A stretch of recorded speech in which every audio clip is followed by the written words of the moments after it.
Good morning, everybody, and welcome to PSG of Mercer County. The Professional Service Group of Mercer County is a group that is here for you, anybody that is in any kind of career transition. And of course, I always wish Happy Aloha Friday. Yes, I am wearing my Hawaiian shirt. Those of you at home, no need to adjust your cameras or your screens. This is the way I do look on a Friday. A little different shirt each week. I've got lots of them at home. And also today is National Coconut Cream Pie Day. So I know we do have someone here who promotes healthy eating. So maybe she'll have a small slice. But for anyone who does enjoy that delicious pie made from sweet coconut cream, I hope you enjoy that as well. PSG of Mercer County is here for you, anyone in a career transition, and we are here to help you become more efficient and more effective in your own job search. We do have lots of resources available to you. We've made them available to anyone, not just our attendees. For instance, we do have our LinkedIn group. And so anyone who's been to any one of our meetings may join our LinkedIn group. And so do search on LinkedIn for PSG of Mercer County, search for the group, and then press the join button. Now, you will be put in pending status because what we typically will do is look at our attendance rolls to make sure that, at least for our LinkedIn group, that you've attended at least one of our meetings. And we do that because we're just trying to keep the name collectors and the list collectors out, people that are just kind of joining groups and collecting names on LinkedIn for their own benefit. And there's a little bit of that does go on, more of the salesmanship just for themselves.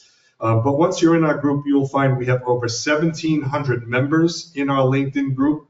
They are all people that have been to at least one of our meetings, either in person or virtually. And we do encourage you and all of our members to contribute. Make some sort of comments, post an article, whatever you find of interest. Share it with others. It'll be you paying it forward and helping out. And also, it does help you on LinkedIn because if you're active on LinkedIn yourself, LinkedIn will see you as an active member. And if someone is searching for someone like you, you may come up a little bit higher in the list because of the way their search algorithm works. So also, you will get access to all the 1,700 plus members, even if none of them are your first degree members. So if you have a first degree connection with someone, of course, you can contact them in LinkedIn very easily. But for the second and third degrees, LinkedIn makes it a little bit more challenging. There are ways around it. But anybody that you share a group with are virtually first degree connections, and you can contact them too. So as you're doing your own job search and you find someone in a group that you're in, who may be someone at the company that you're interested with or a connection to somebody at the company, you'll be able to contact them as well. So join groups and be active, and certainly consider joining our PSG of Mercer County group and be active as well. In addition, we do have our website. Our website is psgofmercercounty.org, and it is more than just a landing page. If you've not yet looked at our website or maybe not looked at it for a while, it is more than just information about our group. We have over 120 web pages of content. There's a lot of information on our website. And so, for example, we do have a section, it's a menu item right on top called Open Jobs. So look at the Open Jobs pages because it's got two main sections in it. One is you can click on any of the 7 counties, which include Mercer and the 6 border counties, and you start drilling down and you find lists of companies and links to their career pages. So if you're kind of interested in working in central New Jersey, kind of our service area, you could use that to potentially find companies and jobs. At the very least, even if the companies don't have a job posting of interest to you, you can use it to create a company list. You may not have been aware that there are these companies around. We've done all that research. There are over 2,600 links to companies there. And we also have a blog style page in there. It's a job boards page, and there are postings occasionally there for positions. And just yesterday, I did post the state of New Jersey is having a career fair, state career fair soon. And so all the information is there. And if you click on the poster that's there or the picture, it will take you to their registration page. It's a free job fair, all sorts of organizations in the state, university system, all sorts of things in the state. So go take a look. So in just a moment, I will turn the program over to Alex Freund, our presenter. And so, Alex, get dressed. It's going to be almost time.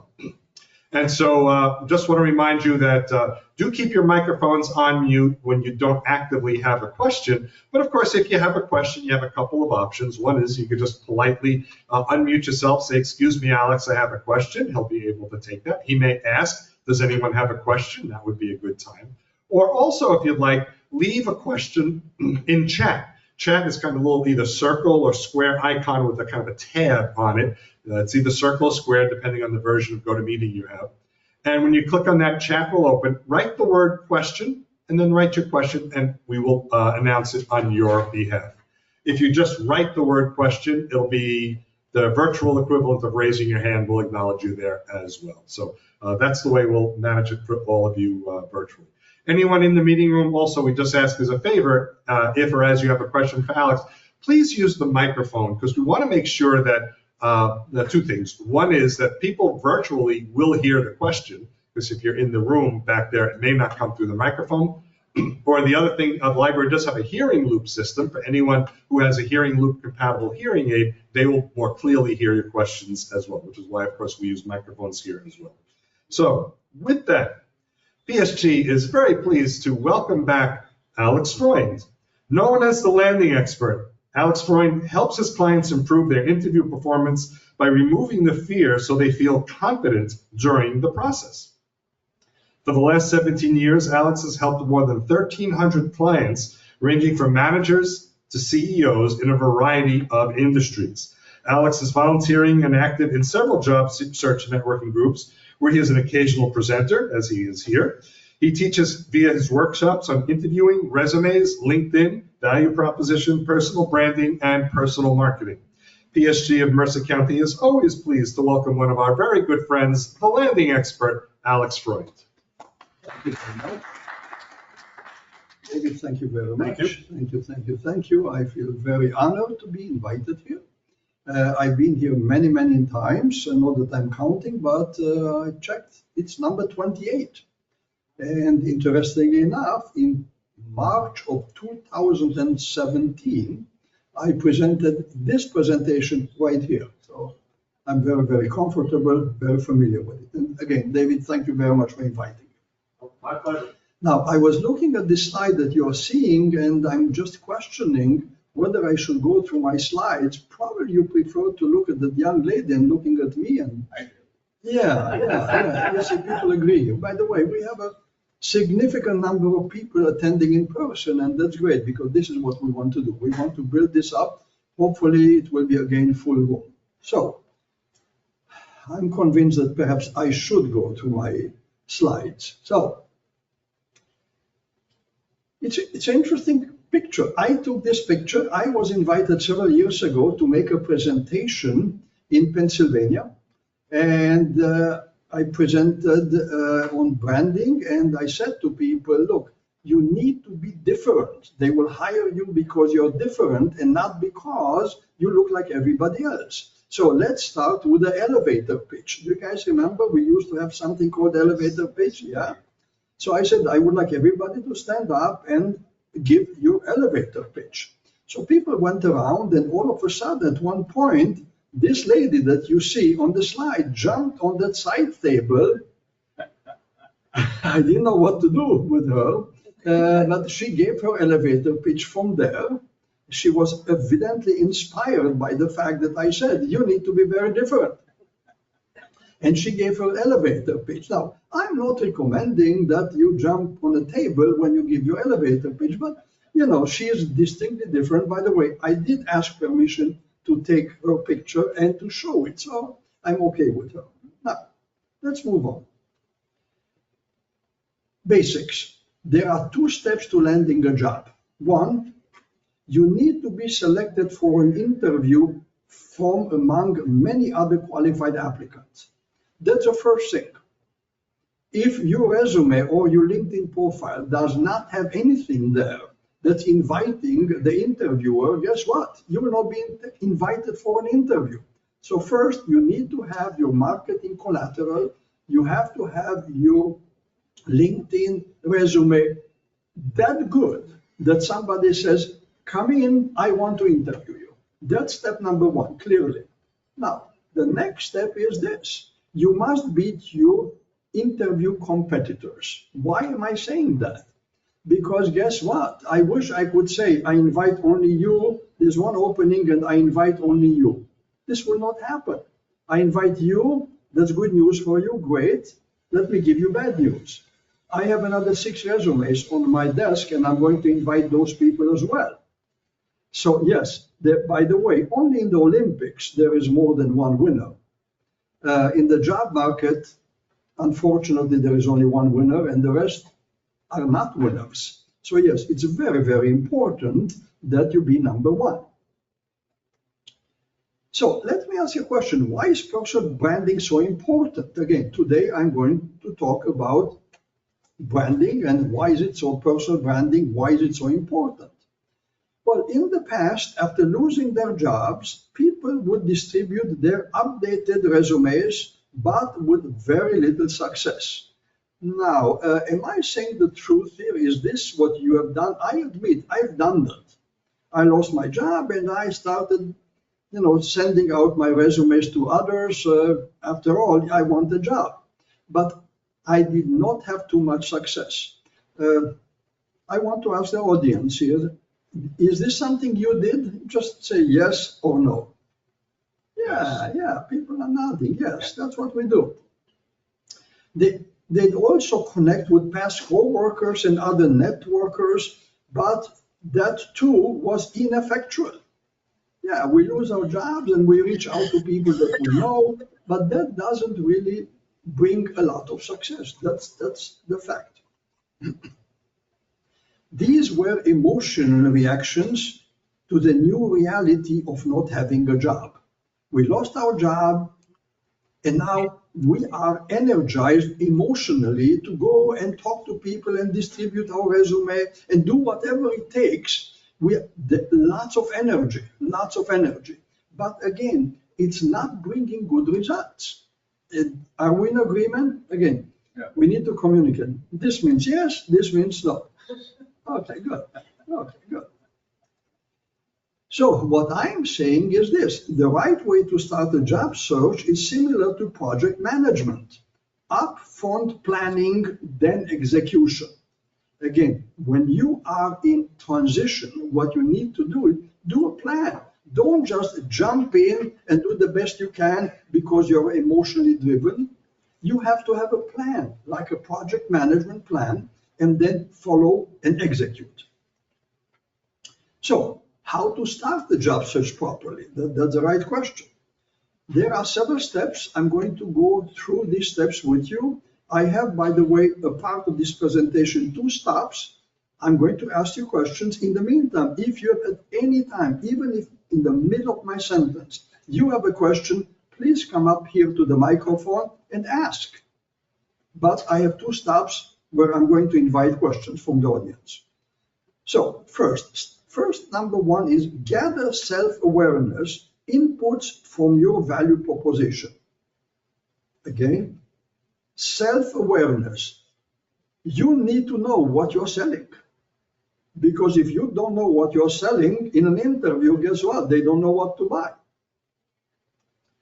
Second step, identify your sequential steps that make up your value proposition. I'm going to talk about the value proposition in a minute.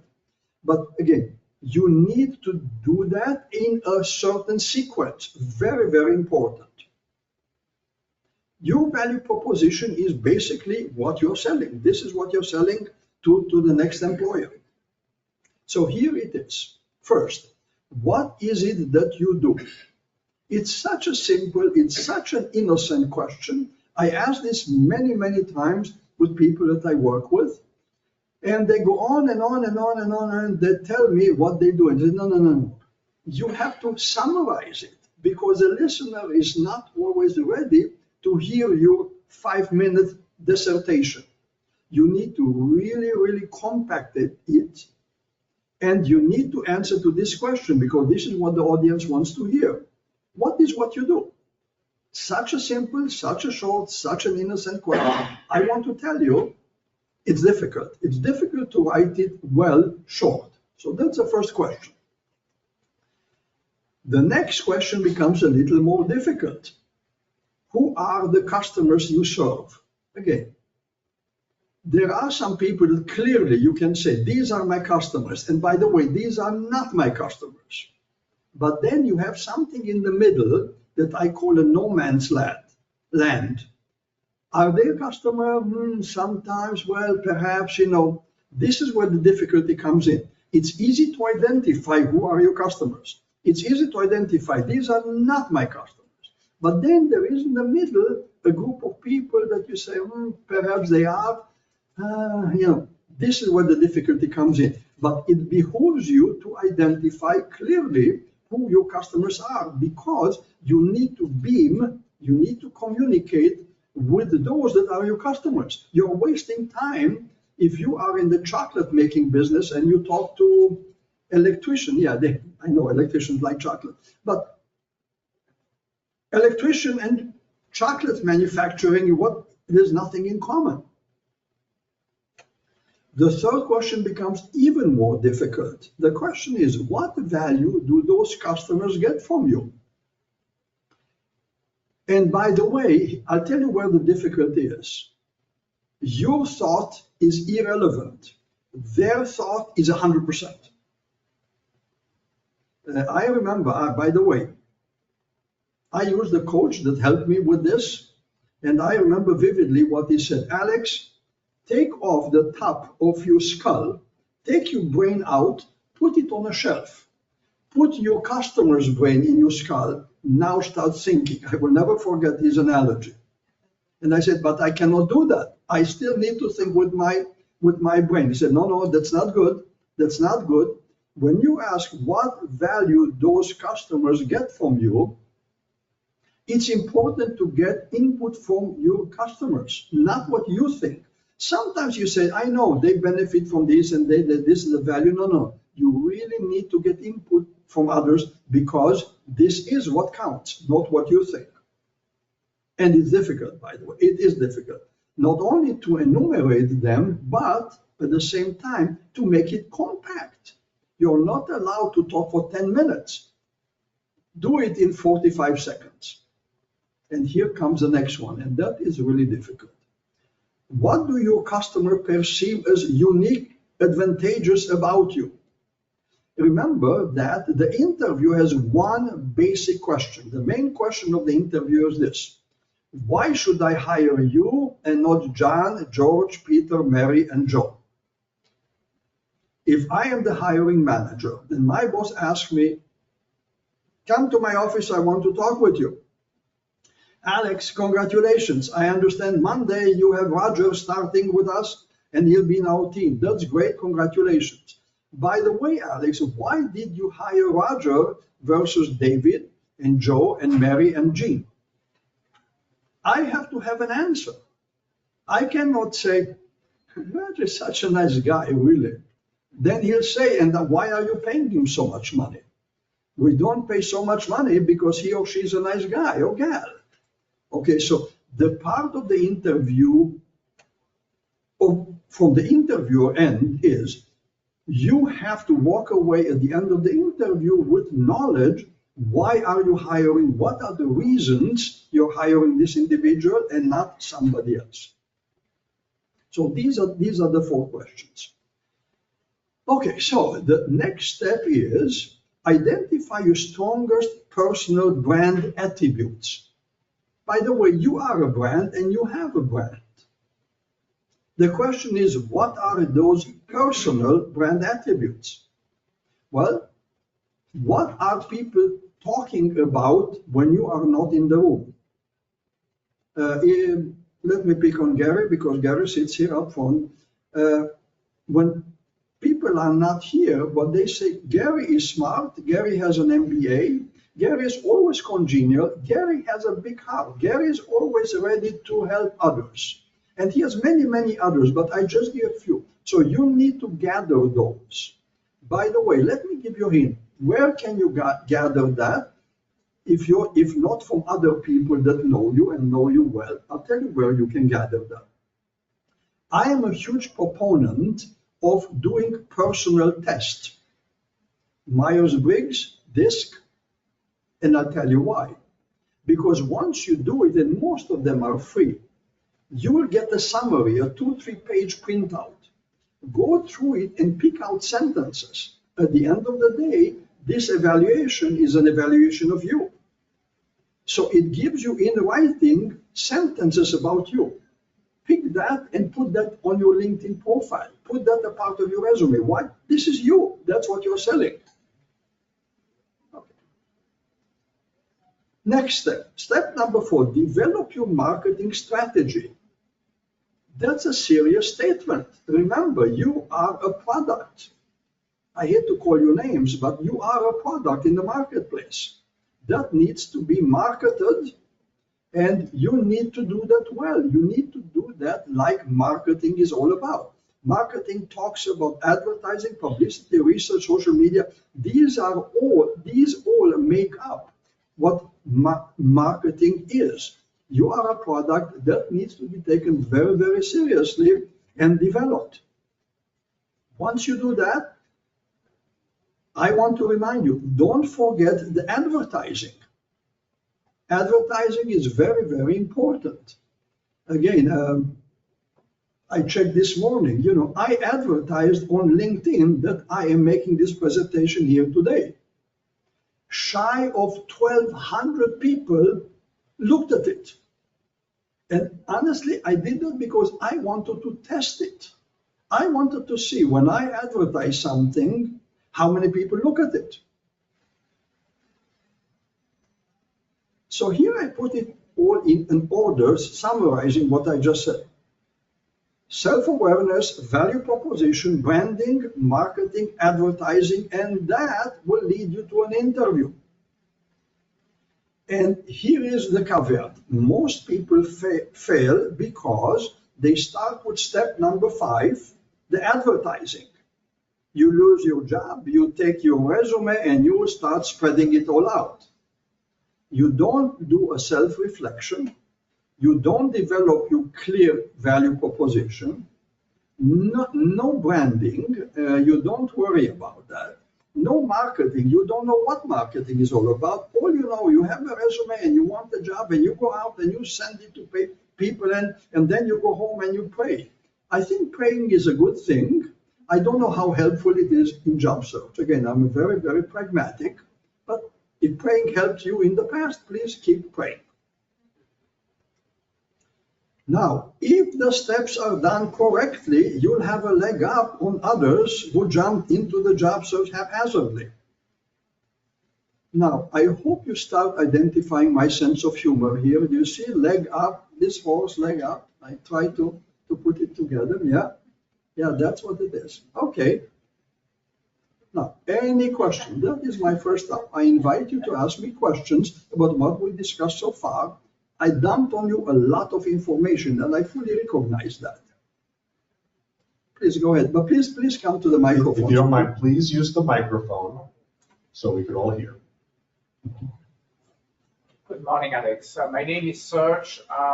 Can you please speak about the hidden job markets and how to best? Sorry.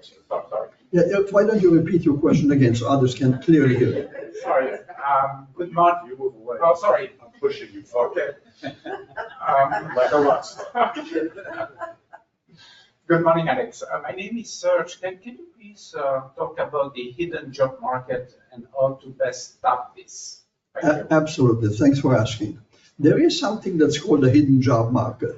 Let me tell you what it is. Essentially, it is what the word says. It's hidden. You don't see it. In other words, it's not advertised, but it exists. I read somewhere that 80% of the jobs for a period of time are or is in a hidden job market. And let me give you several examples. Mary works in our team, and Mary is very happy. She is an expectant mother, and she says to everybody, I can't wait to deliver my baby. And by the way, it will happen in 3 months from now, and I'm going to be a full-time mother. I don't plan to come back to work. Now, the company cannot advertise for this 90 days before the delivery, but she makes it very, very clear. I'm going to be a full-time mother and I don't plan to come back. So there, there is an opening there, and it's not advertised anywhere. Now, who knows about this? All the people that work with Mary know about it, and they can go and share. Oh, by the way, a lady in our department is leaving in March, and she just said she's not going to come back. So probably we will have an opening. Oh, thanks for letting me know. Who should I contact? That's a hidden job market. Next, you have a CFO of a large company. He's not doing a good job. They want to replace the CFO. Now, they're not going to promote that we are going to fire him and get somebody else. They keep it confidential.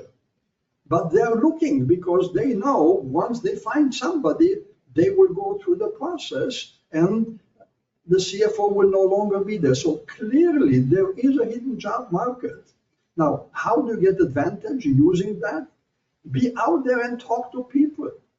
By the way, your family, your friends, your neighbors, they all speak with people that you don't know about. But coincidentally, and this happens all the time, coincidentally, they hear a neighbor says that my brother-in-law just lost his job and he works at XYZ and whatever. Oh, where did he?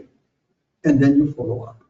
So please be active, but create a brand. It's not only advertise, not only finding out where is the job, but when you are ready to talk to someone, you need to have your value proposition because you'll talk to someone and say, why do you want to talk with me? What do we need to talk about? You need to be eloquent. It's a lot of preparation. Have I answered you? Yes. Okay. Dr. Hanna. I'm a doctor of law. Oh, good. Good morning, Alex. So the advertising one, that's immediate. People just jump into it. If you do it the right way that you're talking about, how long should people expect to take to get through those steps before they do their interview? And then the question is this: how much energy are you going to put into this? Because you can drag it and drag it and drag it, and you don't know what you do. That's one. Or you seek help to help you. Because I know you are in the legal field. You are not in the job search mode. You are in the legal field. So let's say one day you decide that you're going to look for a job. Okay, depending how much energy you want to put into it. This can develop within 10 days if you do it right, or you can drag it for 3 months and 3 days. I don't know, but again, it's in direct relationship with the amount of time that you're willing to put into it. Thank you, Alex. My pleasure. Thanks for coming, Hannah. Happy. Yeah. Yeah, but please come to microphone Yes. and speak into it. Um, Thank you again. So the next question. Stay close to the microphone, otherwise they don't hear you. Okay, sorry. It's not biting, by the way. We No, used no, this no. microphone Don't be before. Basically, I was working at a big telecom company where I was earning several $100,000 in total compensation. And basically, I've been an employee now for over 6 months. And basically, I turned down different opportunities because I had to take a big salary cut if I were basically taking these positions. And my question is the following: does it make sense to take a lower paid position, let's say 140, whatever the amount, and then basically do the job, but at the same time continue a job search? And then when I find something else, I resign in a professional way by giving a 2-week notice, eventually longer if needed. What is your take on this topic? Thank you. Thank you for asking. That's a terrific question. By the way, very, very frequently I discuss this with my clients because the first thought is, I used to make $180,000. Nobody will hire me at that. Perhaps I should lower my expectation. And my response is always, no, you attained already $180,000. The answer is not too low, because let's say somebody offers you a job for 130 and you are dying to get it because you need the money and emotionally you are distraught. You want to go back to the family and friends to say, oh, by the way, next Tuesday I will start my job. So you are emotionally, so you are inclined to take the job. But let me tell you what's happening after.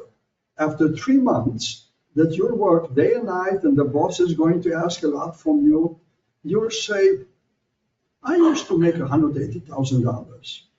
What do they want for my life? Now they pay me only $130. I work weekends, I work Saturday, I work Sunday. I become very unhappy. 6 months thereafter, you say, they take advantage of me. I need to get out. So I always say, instead of lowering your salary, you better work on marketing yourself better. You already attained the $180,000. So that's your value. You are not marketing yourself properly. That's the reason they approach you with less.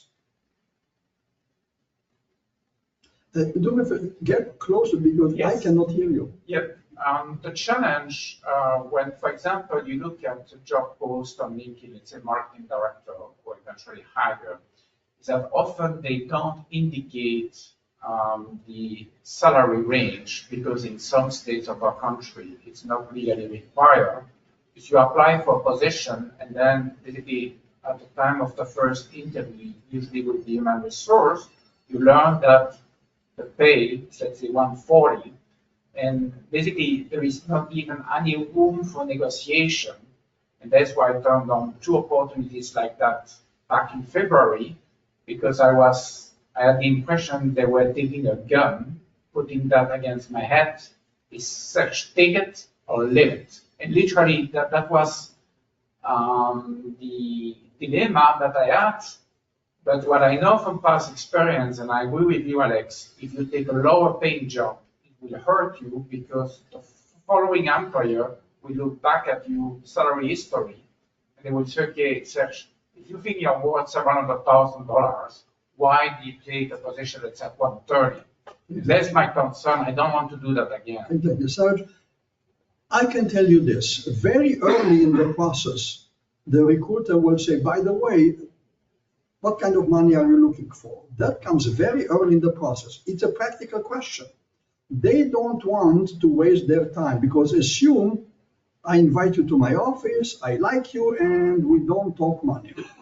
And then I said, I really want you to come into the office because I want you to meet my boss, who is the senior vice president. So we had an interview. The senior vice president is very, very happy and said, we need to have Sarge meet the CEO because this is the guy we need to hire. You meet the CEO, everybody says, we need to hire. Now they make you an offer. You look at the offer and said, no way, what are they thinking? I'm not working for $130,000. I used to make $180,000. Now this is egg on their face. Why did they clear that with you? That what is your range? We don't have to decide, after 3 minutes of the interview that if you accept it, your salary will be this. But I want to make sure that we are in the range. If we decide to extend an offer to you, we can negotiate a little bit, and that's it. That's a process. Look, I can go on and on and on, tell you a lot about this. I deal with this all the time. I dealt with a gentleman yesterday on this. He was put on a PIP. You guys know what PIP is? Performance Improvement Plan. Clearly, they want him out. He has 2 other interviews, one locally and one in Boston and so forth. So we discussed at length, options and so forth. Now, I don't say if you made $180,000, stick to it and don't take anything else. But you say, Alex, I need to eat. I don't have income. So yes, you can lower, but be practical about it. And if you can take a job temporarily and see how it evolves, and in the meantime, you can still accept phone calls from recruiters. You can do that. Years ago, I preached to my son and I told him about loyalty. And you know what his response was? Dad, how do you spell that word? What does it mean? It doesn't exist anymore. And I said, yeah, that's true. Today, companies treat you like an object. You know, in a computer, there are these circuit boards. They take it out, they replace it, and the computer works. This is how I see employees nowadays in company. They plug you in, you function well, you don't function well, they take you out, they put you somewhere else, they put a new one, they push a button and it works. Unfortunately, that's what it is. When I came to the United States many years ago, I changed jobs, and I remember I had a conversation with my mother. Alex, what's wrong? Why are you changing job? Alex, you know, your dad worked 17 years in the same place. Why do you change jobs? She didn't understand. America is different and we change jobs frequently. Okay, can we move on? We still have another step. Okay, so let's talk about what is your challenge. All qualified applicants look very similar to one another. So how do hiring managers decide? And let me tell you, this is such a true statement. I suspect some, if not most of you, hired people. You interview 3, 4, 5, 7 people, and 2 people are really, really very good. Now, the bad deal is you have only one opening. You wish you could extend an offer to both of them, but no, you budgeted only for one. How do you make that decision? And I can tell you a personal story just to validate this. 46 years ago, I remember because this is when my son was born, I worked in New Hampshire at the hospital. I was a department head, and I remember 2 weeks on the job, Jackie, she was an HR lady. She calls me at 8 in the morning and she says, Alex, would you like to have lunch with me today? And I said, Jackie, absolutely. What a great idea. Let's meet in the cafeteria at noon, which we did. We take our food, we sit down. As soon as we sit down, Jackie looks at me and she says, Alex, do you know why you're here? I have a strange sense of humor. I said, yes, Jackie, I hope to have lunch with you today. And she said, no, that's not the question. The question is, why do you think we hired you? So I look at her and said, Jackie, I'm dying to find out. Please tell me. And this is what she told me. Alex, we interviewed 5 people. 3 people were not coming into consideration. But you and another guy, you were neck in neck. She said, I met with the hospital administrator twice. Should we hire you? Should we hire him? Should we hire you? Should we hire him? 3 days later, we received from you a phenomenal thank you letter. Alex, do you understand why I'm having lunch with you and not with the other person? Now, I'm still in touch with that lady, and 10 years ago, I asked her, Jackie, do you remember this conversation? Because I'm happy to share this. This is a phenomenal story. And she said, honestly, I don't. I said, I'm not making this up. This is true. So the point here is that sometimes hiring managers have a very, very, very hard time to make a decision. Do I want candidate A or do I want candidate B? This should not happen to you. If you prepare well, you are 10 miles ahead of everybody else. That's your challenge. The differentiator is your brand. Your brand is the impression you make, what you are known for, and what people say about you. And again, you see these 4 pictures, unquestionably something goes in your mind. You're thinking about what you see here.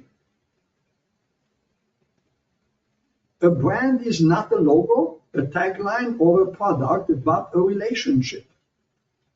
You know, you have the McDonald's M. You know, they're just a logo, you know.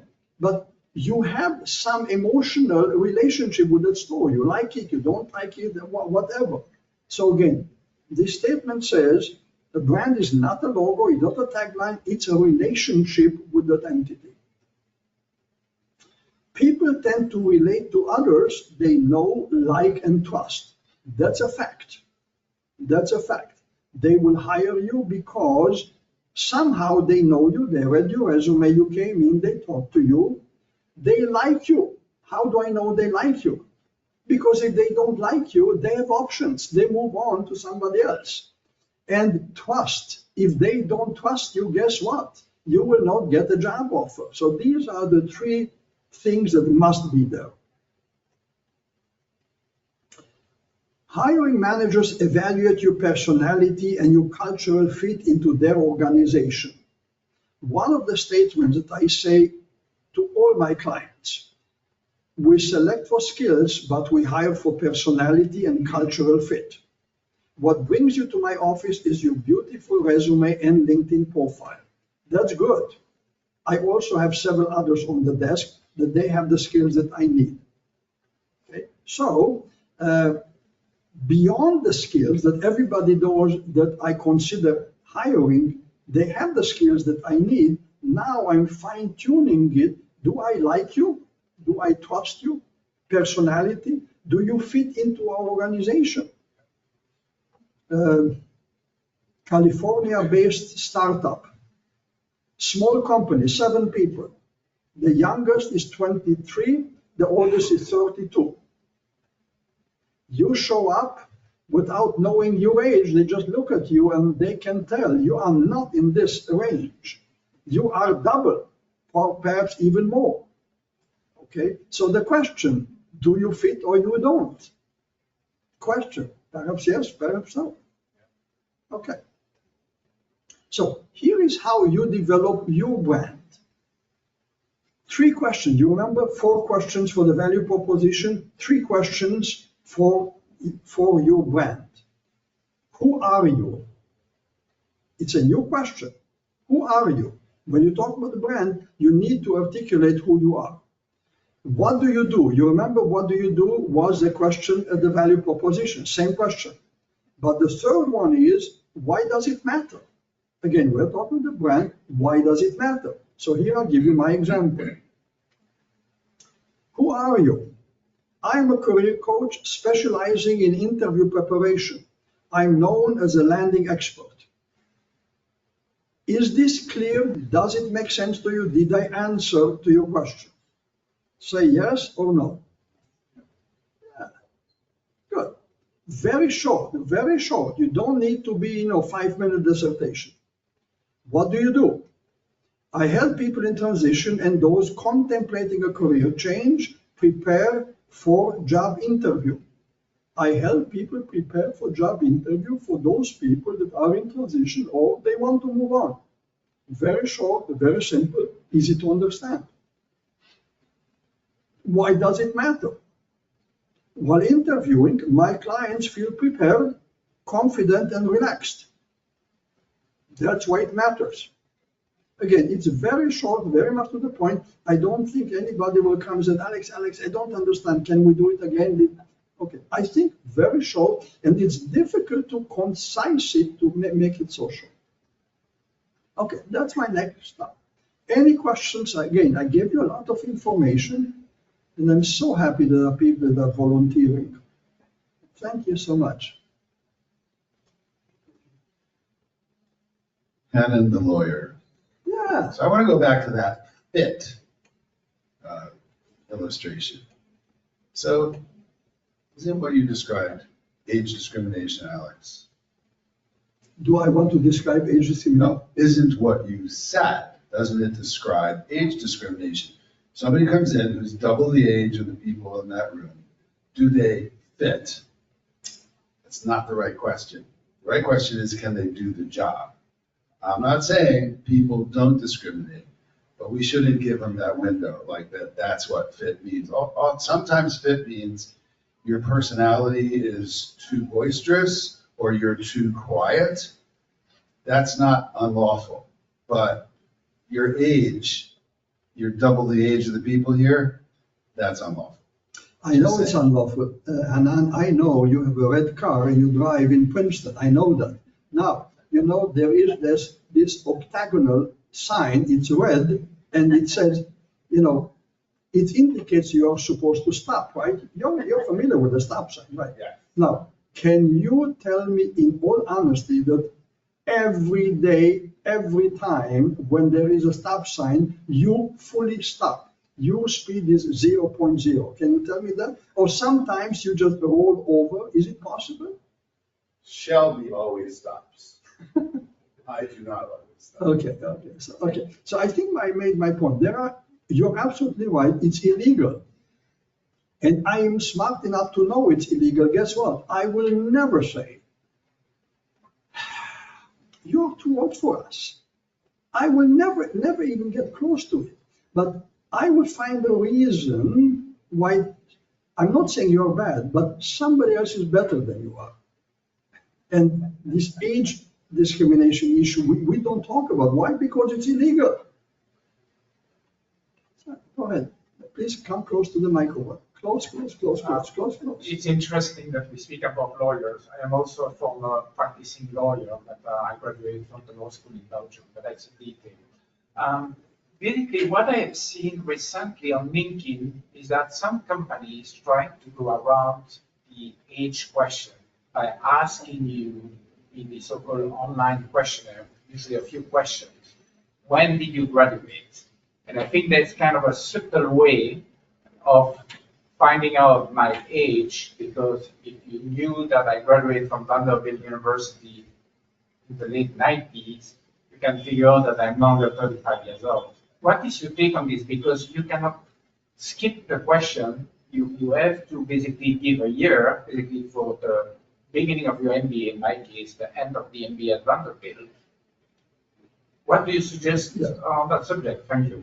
Look, please don't think that you can hide your age. I don't necessarily need to know exactly your age, but there are a number of websites that I can go, and if I know your name, I can find you, and it tells your age.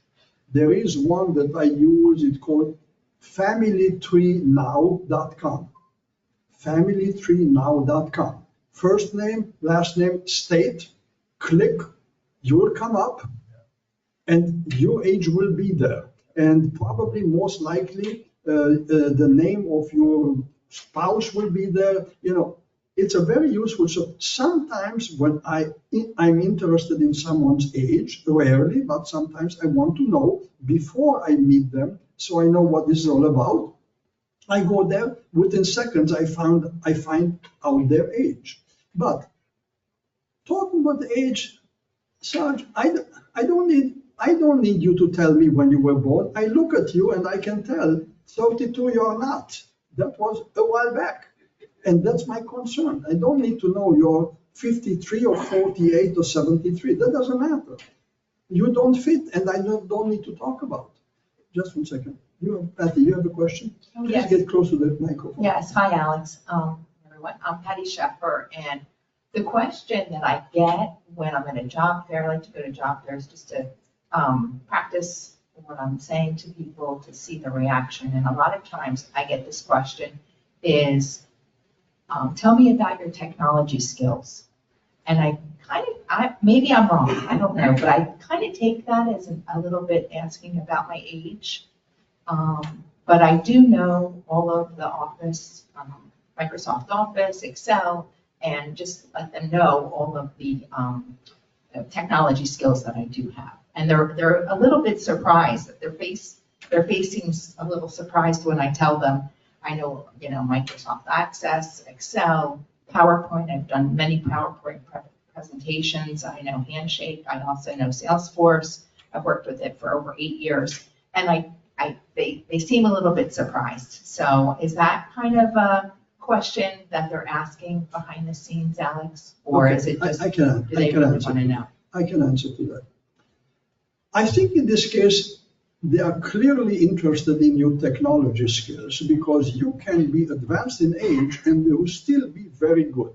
In general, it's known that people advanced in age, they don't want to learn new things. Yet, new things come up all the time.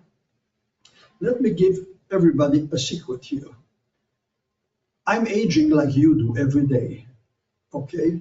And I'm fully aware that because of my aging, I resist learning new things. So what do? I jump into it and I do it, and I want to tell you, I'm frustrated and struggling, but I do my share. When I'm really at the end of the road, then I call my son and said how to do it. But this afternoon, for example, I'm going to work with somebody to put Calendly. Do you guys know Calendly? Yeah. This is a calendar. Well, it will happen this afternoon. Somebody's going to help me. I want to try it. I want to try it. Why not? If I don't like it, that's a different story. But I'm always fighting the objections. I learn new things. By the way, nowadays, just a second, nowadays, when we go to conferences or meetings like here, you know what we did in the past? We pulled our business card and we exchanged business cards. Did you guys remember that? We don't do that anymore. You know what we do now? Oh, I want to connect with you on LinkedIn. You open LinkedIn, click, click, click, click, and you attach. There is also something called Haystack. Any of you have heard about Haystack? It's an app that you can import some people to either to your contacts or to your database. It's called Haystack. I look into it. I want to learn a little more about it. Again, I'm a kind of fighting my ageism. I want to learn new things. So if I'm invited for an interview, thank God I'm not going to be invited for an interview, but if I'm going to be invited for an interview, even before they ask, I'll tell them how much I love learning new technology. I don't wait for them to say, Alex, you're a little old. I immediately put it up front, put it on the table, talk about it. Okay, let's move on. Okay, you had a good, yeah. We cannot hear you. Hello, can you hear me? Okay. Alex, okay, so Dietmar said that he has a question here. It says, you said not to go for a lower level job. So how would you brand yourself for an upward career move? Again, I think I addressed this a little bit earlier. I advocated not accepting a lower level job because you will be sorry. Now, sometimes reality sets in and you have to. If you're out for a prolonged period of time and nobody's willing to match or exceed your past salary, guess what? When you go to the local supermarket, they ask for money. They don't ask, are you employed and how long? They said $37.48, please. So you have to bring in the money. But take the money and keep looking. If you already attained what I call $180,000, somebody else should pay you for that because you deserve it. Fact of the matter is, you did deserve it. That's why they paid you. That's a fact. Okay, let me call. Okay, yeah.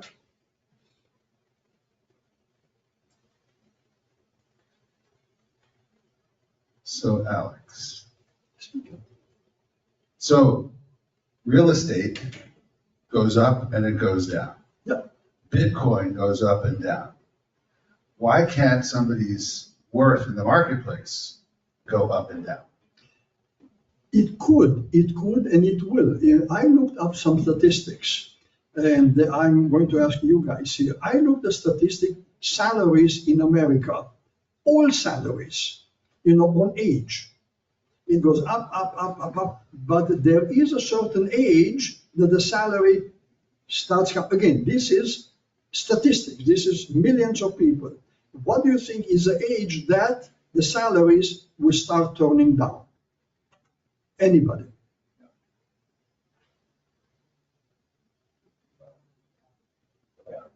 I decided that I needed to work, Alex, in my 60s and even in my early 70s. Okay. And my experience was that I worked for top fortune companies in the pharmaceutical industry, namely Johnson & Johnson and Bristol Myers Squibb. It's just unfortunate a reality. By the time you reach this age, unless you're vying for a president job, you're just not going to get hired because they can find people 10 and 20 years younger than you that can do the job as well as you can, and they are age biased. Absolutely. So a big part as you get older, and we experience this in the people that belong to this organization. They're coming here, they're losing their positions, and they're in transition. And I've worked with a lot of them, my career coach, and they're in their late 50s and they're well into their 60s. And their frustration is they have difficulty getting back to where they are, especially in the size of companies that they used to work for. So this issue of should I accept a job for less money? I need it for income and I need it to work. This becomes more a strategic issue and a reality that you have to face as you get older. But there's nothing wrong with it in my mind in accepting a lower job. And what you said a minute ago, there's no loyalty in the marketplace. So find yourself a place where you can perch and get income and continue to look. There's nothing wrong with that. Yeah. Look, there is theory and there is practice. The theory is, you should look for a higher job. The reality is, perhaps you don't want. You don't want. I work now, and I enjoy every minute of it. And by the way, if I don't make money, so what? My life will not change. So I'm at that stage of my life that all I want to be happy and enjoy. And currently I do. Other people at my age need the money, and they must get some income. Perhaps not what I call 180, but perhaps 125 is good enough for you. So every person is an individual, is different, and you have to make your judgment on that. Okay, go ahead, please. Speak into the microphone. Renee has a question. This is what she says. I help prep candidates for interviews for a variety of roles with different managers on a weekly basis. I find the hardest prep is with the managers I don't know, of course. What is your best advice to candidates that you are preparing for an interview with no insight into the interviewer's style or format? Oh my God, I can be here 7 days and talk about this because this is what I do every day. Yeah, here is what you need to do. And I actually, you know what, last night I made a presentation in New York City virtually to a group of people, and I offered them, and I'm offering this to you as well. I have a document that says how to prepare to learn about the company. And it lists about, you need to learn about their value, their mission statement, people, product, services, future, the interviewer, and so forth. It's an elaborate. So I offer it to you. If you want, write to me. I'll give you later on my email address. And Alex, I attended your lecture. Can you please send me the document? And within 10 seconds, you'll get it. I just have to click, and send it to you. It's my pleasure. But again, you really need to prepare. I cannot stress enough how much you need to prepare for an interview. Why? Because this is how you brand yourself being different. You remember I had a slide? At the end of the day, all the candidates look alike. How do I choose one? You choose one by being more eloquent, knowing a lot more about the interviewer, knowing a lot more about details about the company. I become very attractive to you if you show me that you spent all this time and you know about us. In fact, my brain says, you know so much about us, you are almost like somebody that has been here 10 years already. I bet anything if I go on the floor and I ask somebody a question that has been with us 7 years, they know much less than what you just told me. So you influence them by you showing them how much you know about their company. Okay, I have a little bit more and then we'll stay as long as you want to answer questions. Okay, build and monitor your online presence. Very important. Routinely self-Google. Do that routinely. Periodically, just put in your name and see what's out there in the cyberspace about you. Create Google Alerts. I show you what I did here. I put in Google Alerts my name, company name, and so forth. So every time this appears, I get a kind of a message. There is also another one that's called the mention, mention, mention. I set it up way back, 10 years ago. So every time my name appears on the internet, I get a message. And every so often, I'm getting surprised. I used to write blogs, many blogs in the past. And people find it and they take that article and they publish it now. Of course, they don't ask me, but they do that. I get the source where it was published and when. It's helpful. Use branded email signature with hyperlinks. Look, you see mine. Every email that goes out appears just like that. My phone number, my website, my LinkedIn profile, and my YouTube channel. And look at Diane Hazley. Again, she puts her picture, telephone number, everything. And it's a part of your electronic signature. Again, that's branding. It's right there. They can find me. I've been using this for years. Use social media frequently. The word frequently is the key word here. I am on LinkedIn many times a day, many times a day. LinkedIn is very important. Facebook, it's a kind of a one-way street. Very rarely I publish, but I want to check other people. There are people, my clients, etc., that are very active on Facebook. And actually, they come here sometimes. There is one individual, he loves bicycling. So when I see him, he said, Dave, I noticed this weekend you were out. How was your bicycle ride?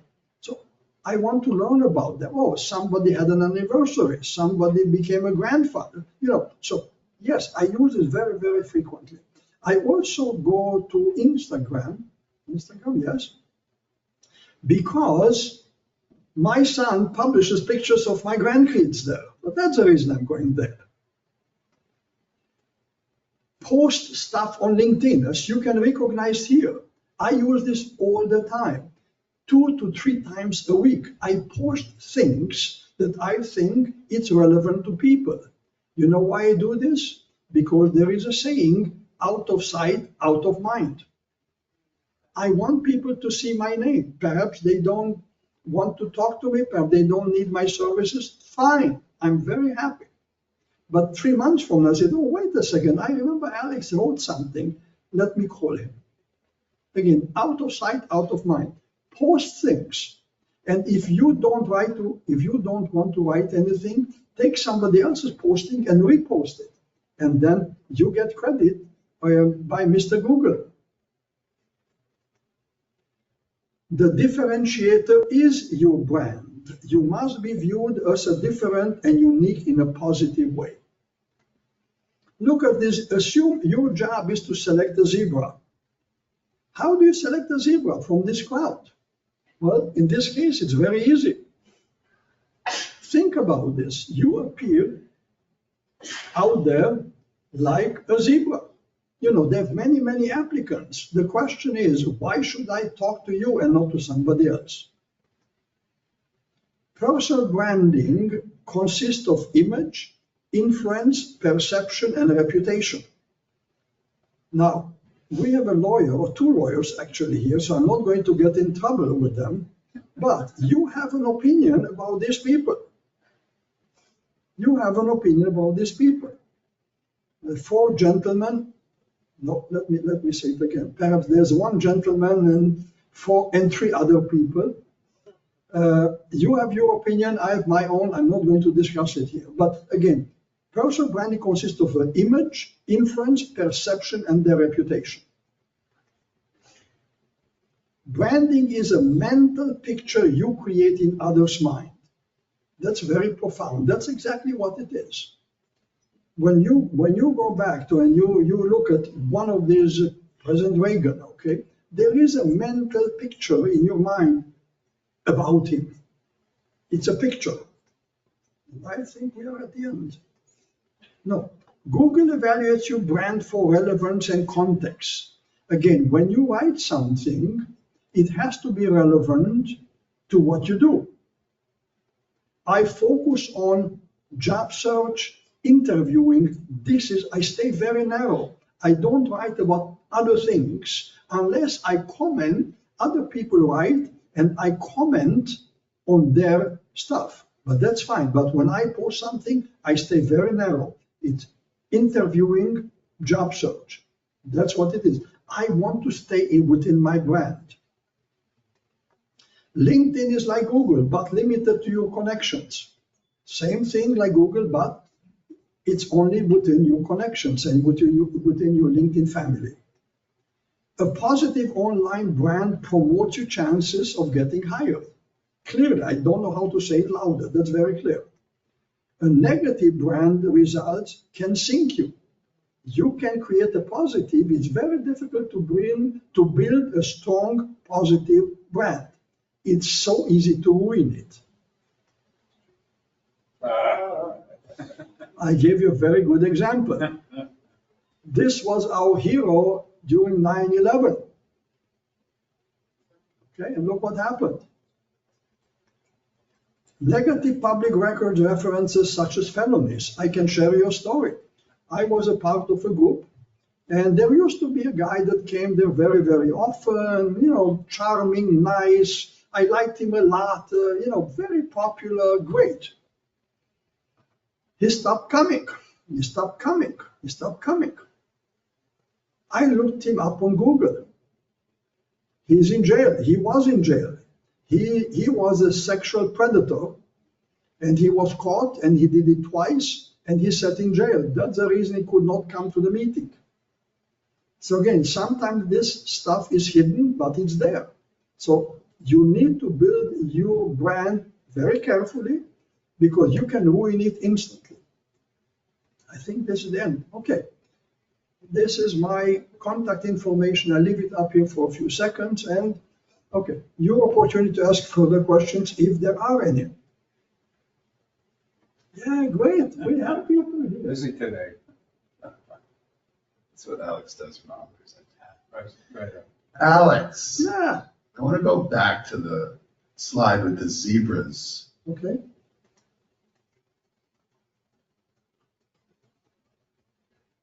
So what if you're interviewing with a company and all they want are not red zebras? To get along, you have to go along. That may be your brand, but that doesn't mean because you stand out, you get the job. And maybe how you can stand out is you become the most go-along zebra. But you're not going to get it being a red zebra. Well, here is, again, if I interpret your question correctly, you are called in because they found something about you that they like. And they call you in, and they call 5 other people. And at the end of the day, they are going to hire someone because they need someone.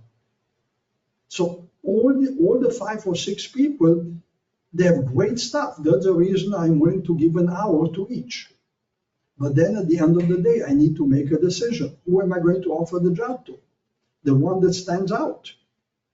Because if my boss say, Alex, why did you hire Hannah? He's such a nice guy. He really is. And why are you paying him so much money? Yeah. Okay. Okay. Question, please. Gary, get closer to the microphone, please, so I can hear you. Alex, please go back to slide 32, if you would. It's either 31 or 32. I wanted I don't to have it observe numbered. something. Shall I keep going and you stop me? Going backwards, yeah. Is this what you want me to do? Keep going. This is it. Go forward a couple. Forward? Yeah, I thought this was, yeah, and there you are. I thought the slide was very, very interesting because it does one thing, and you advise how we should express our brand. But the other thing that struck me very strongly about this is when you go to a meeting and you're going to introduce yourself to people, you need something that's short and concise to describe yourself, which we call an elevator speech. And this is a wonderful, perfect example, in my mind, of an outstanding elevator speech. Thank you. Stay there, Gary, for a second. Stay there for a second. Okay, so Gary, let's say you and I are in a meeting and we met the first time and you say, Alex, so I heard about you, so what do you do? Ask me that. Alex, so tell me about yourself. What do you do?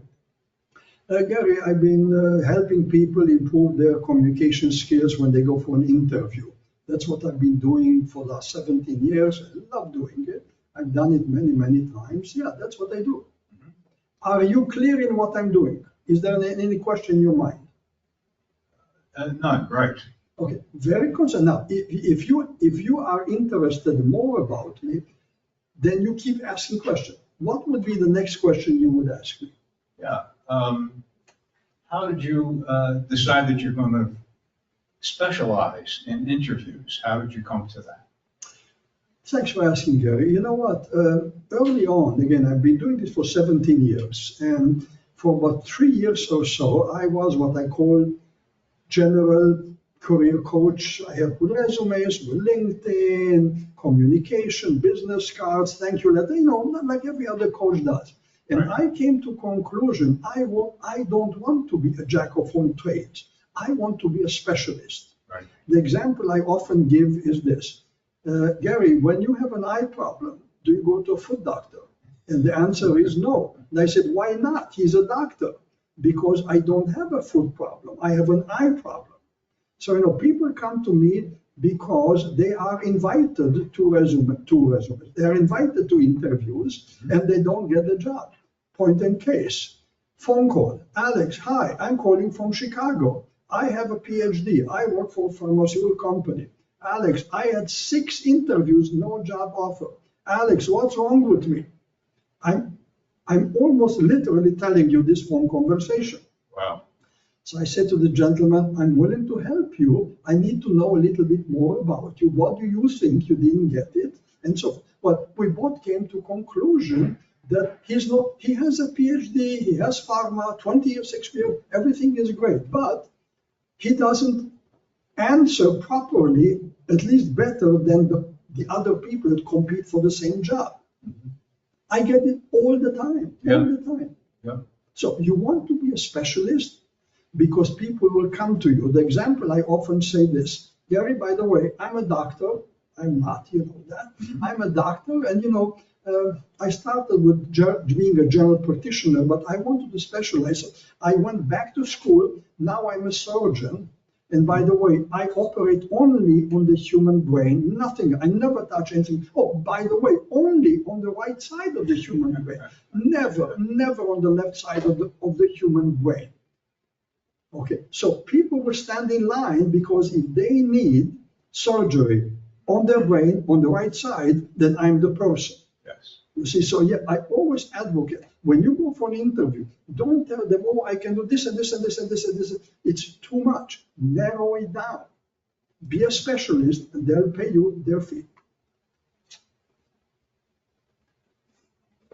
I have such nice people here. Look at them. They ask questions. Hey, Alex, another question this time about salary. Yeah. Because sometimes there is no mention of the salary on the LinkedIn job advertisement. And what I do, for example, it was a position close to Detroit. And it was for a marketing director position. And I went to salary.com to get a sense of pay compensation, at least the base salary in the Detroit area. I went to salary.com, made a printout. Then at the time of the interview, the lady asked me, said, what are you looking for? Because there was no mention of pay. I said, according to salary.com, the pay range is let's say, 150,000 base salary, median salary.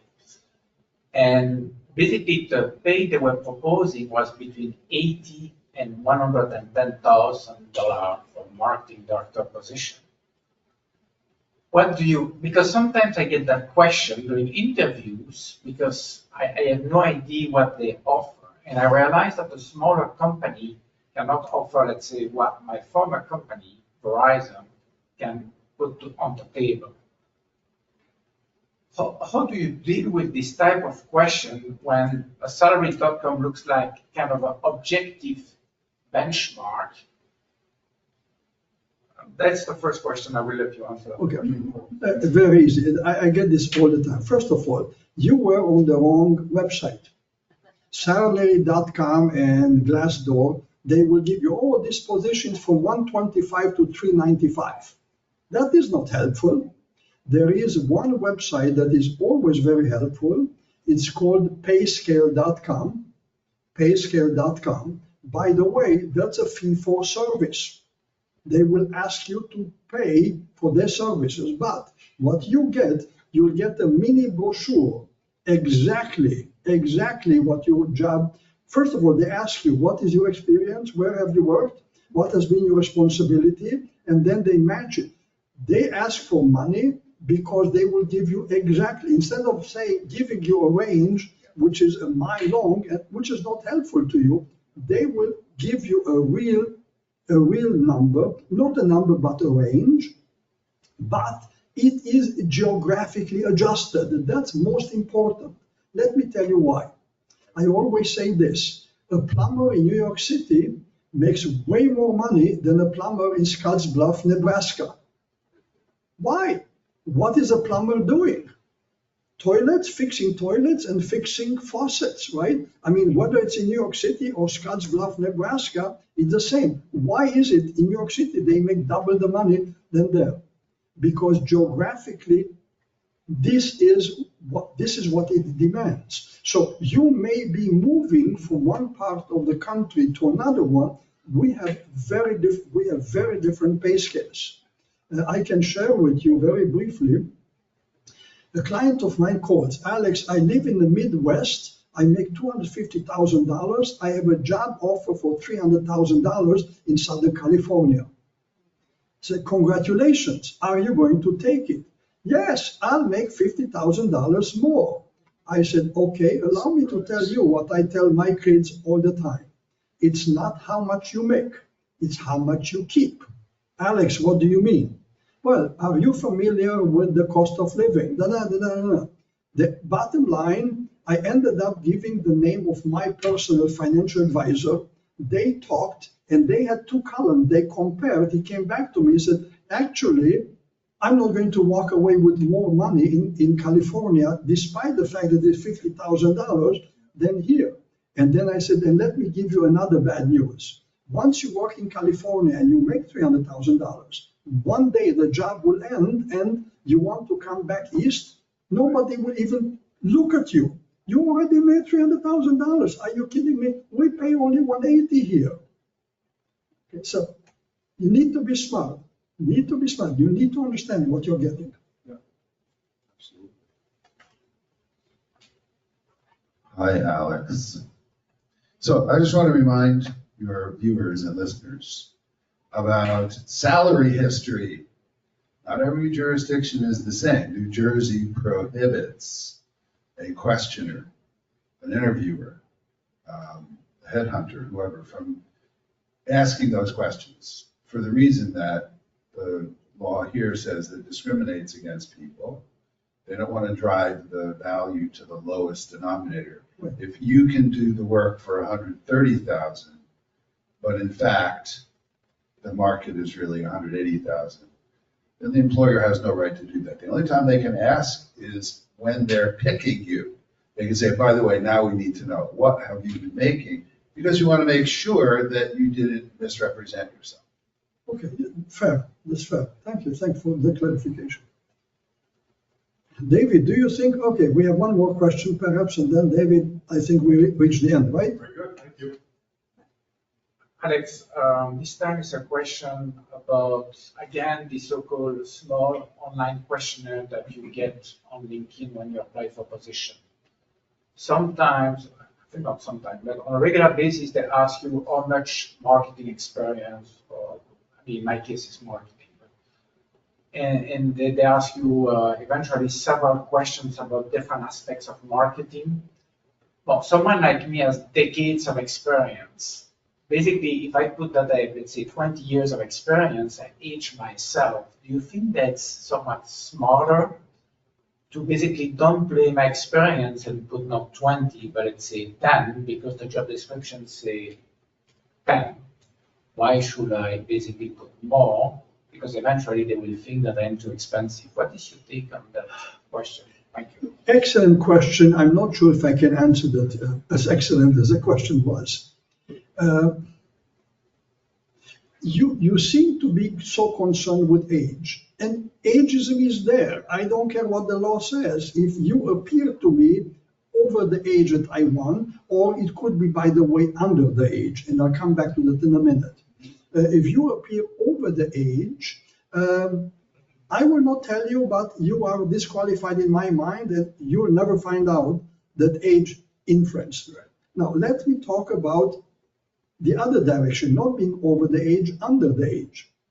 Many years ago, I worked for this company called Honeywell, and I supervised many departments, and one of them was the cafeteria.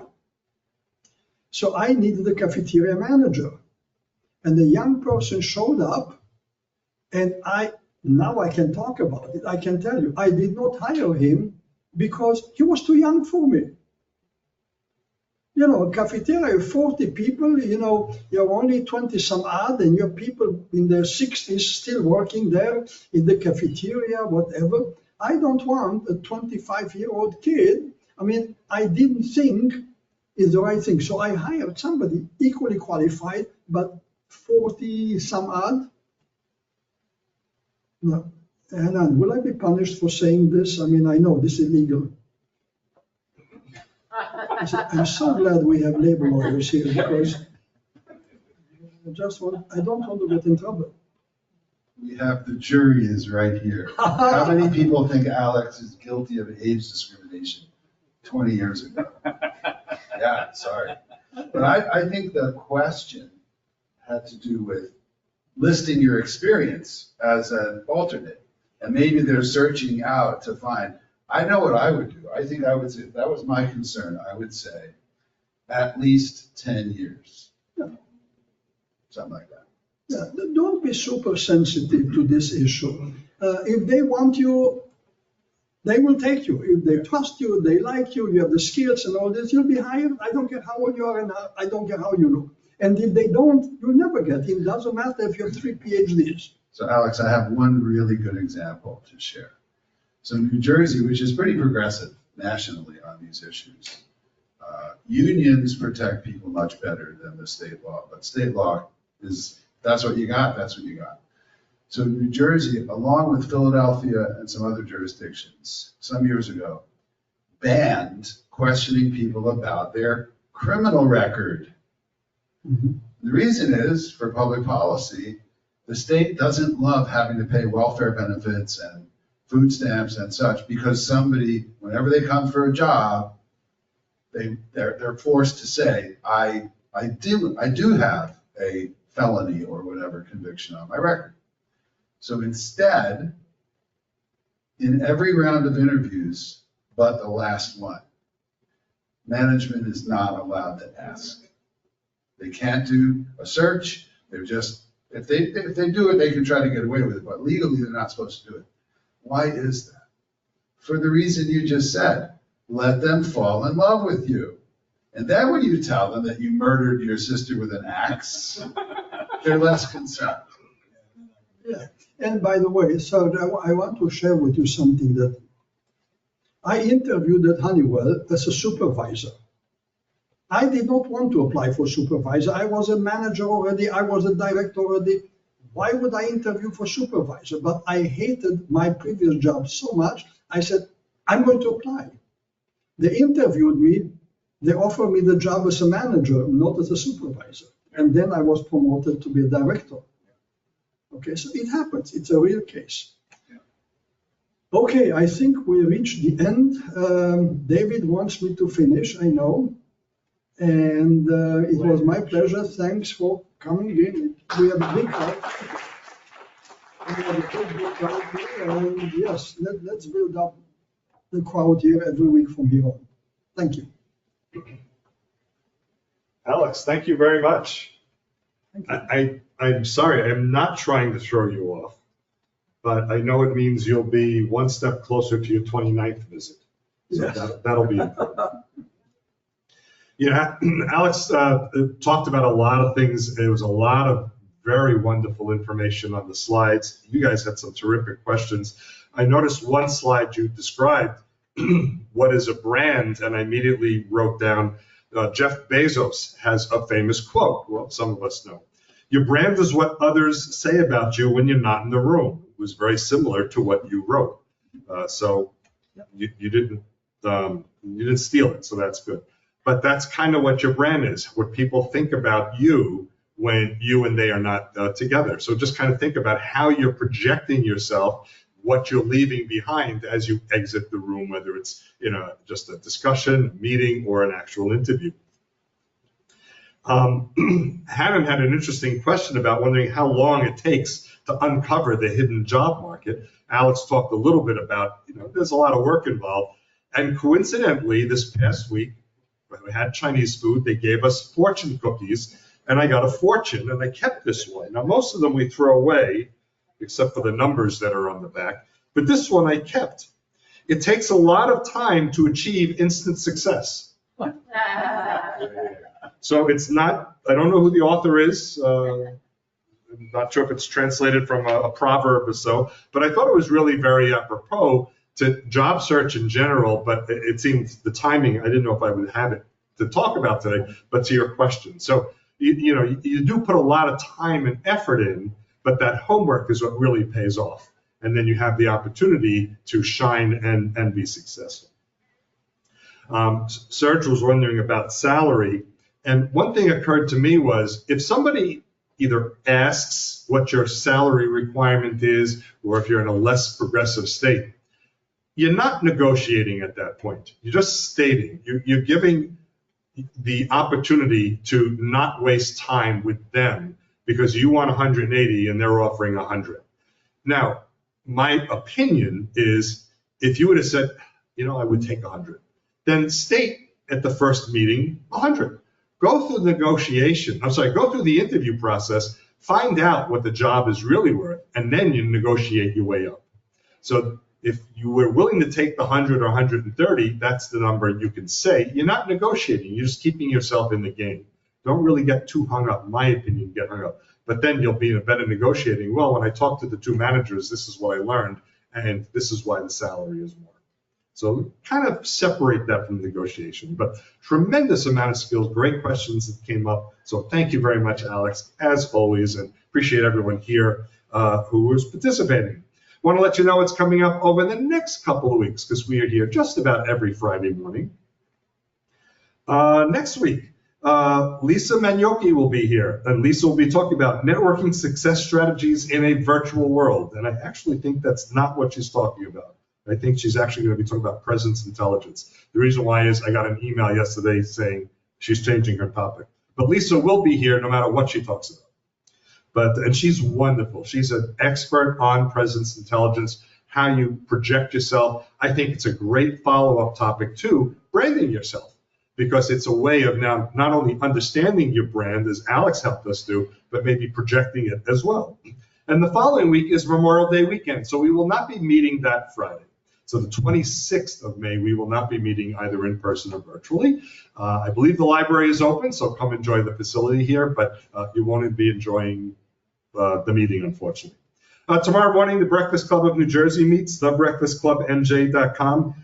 Coach Ken Share, to survive and thrive after job loss. So go check out their website, and they'll be tomorrow morning at 8 o'clock. And of course, our cousin organizations, PSG of Central New Jersey meets Mondays, psgcnj.biz, and PSG of Morris County, psgmc.org. So that's what's going on over the next week or so.